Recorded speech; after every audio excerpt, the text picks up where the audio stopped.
we are in the fourth part of lesson 79, continue to look at the great players and the idiosyncrasies that they had that worked for them.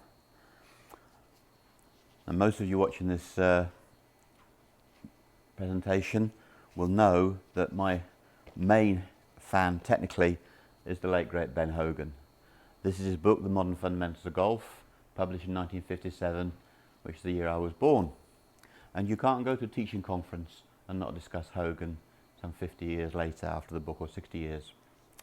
I then produced a DVD called The Lost Fundamentals of Hogan, which is a celebration of Mr. Hogan's book, but just making some comments about the fine detail, things that he did that he didn't actually talk about.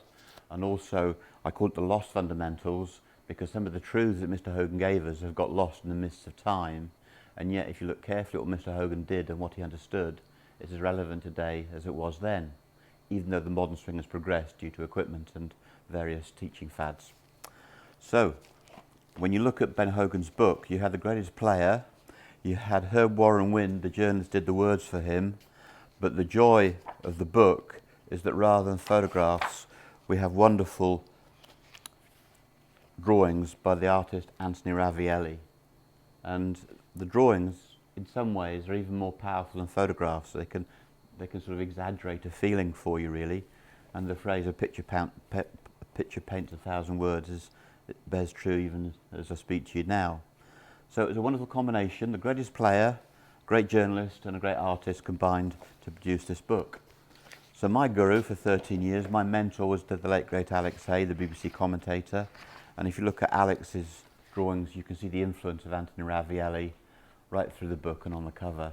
Alex Hay copied Mr. Ravielli and did a great job in this particular book. So, the sort of tagline for this piece is not high plane drifter like Clint Eastwood, but high plane shifter like Mr. Hogan. So the swing plane, Hogan gave us the picture of the sheet of glass resting on the ball target line, resting on his shoulder with a hole for his head. That's the very famous Ben Hogan picture. Now, Mr. Hogan said that he went back in plane and dropped to a shallower plane. So he stated in his book that he went back on a higher plane and shifted to a lower plane. Well, if you think about that for a minute, it sounds good, but let's be realistic. If the perfect blow is in plane here, if you were to go back on the good plane and go below and shift to a lower plane, then surely that would be a push and a block. So what Mr. Hogan actually did, particularly with the driver, he lagged going back. The club head was on a higher plane, and then, like so many great players, the left wrist flattened, the shaft changed direction, and there was the shift to the lower plane. So, if Mr. Hogan was going back on plane and drop into a lower plane, that would be a low plane shift, creating a block. So the shift is not below the plane, the shift is to the plane. Got it? There's the plane. Mr. Hogan lagged above it, shallow to it. So the shift was not below plane, the shift was from high above to the plane. Let me just say that again. The plane shift was not below the optimum plane, that would be a push and a block. What Mr. Hogan did, he lagged above the plane, changed direction, left wrist bowed, came down with body clearance. The shift was to the plane.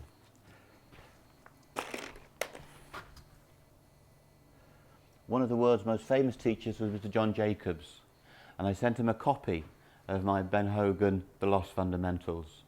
And it was very humbling to receive a phone call of thanks from Mr. Jacobs himself, and we spent about an hour on the phone. And what was fascinating was that Ben Hogan only played in one Open, and that was at Carnoustie. And Hogan came over for that Open. He was feeling very poorly. He had a terrible fever and cold, and he was all dosed up when he played. And he took on some of the toughest tee shots at Carnoustie, which they nicknamed Hogan's Alley. And in those days, you could play 36 holes in a day. And Mr. Jacobs told me that on the 4 occasions that he crossed paths with Hogan on the golf course. So they played in the same Open, and it was great to get a phone call from one of the greatest coaches that has ever lived. So that's the backdrop of Carnoustie, the clubhouse, and I'm going to show you what Mr. Hogan did. Mr. Hogan didn't go back in perfect plane and shallow. He lagged above the plane, then he shallowed. So let's do that. I'm going to go above the plane slightly like Mr. Hogan. I'm going to lag and then drop down. So here we go. Lag. Okay. Got a little bit of cut on it. And because I had the ball in the fairway, I've gone over the back of the green. So you could see, if you watch that in slow motion, and perhaps Simon, our cameraman, he will draw a line that just tracks the club head. And he should be able to show you a dotted line that shows the driver's journey from above to below. If Simon can put a line from the ball to my sternum for me, you can see the optimum plane, Mr. Hogan living above it and then dropping to it. So you'll need that visual to make you understand. So I named it Ben Hogan High Plane Shifter, not High Plane Drifter. He wasn't drifting, he was shifting.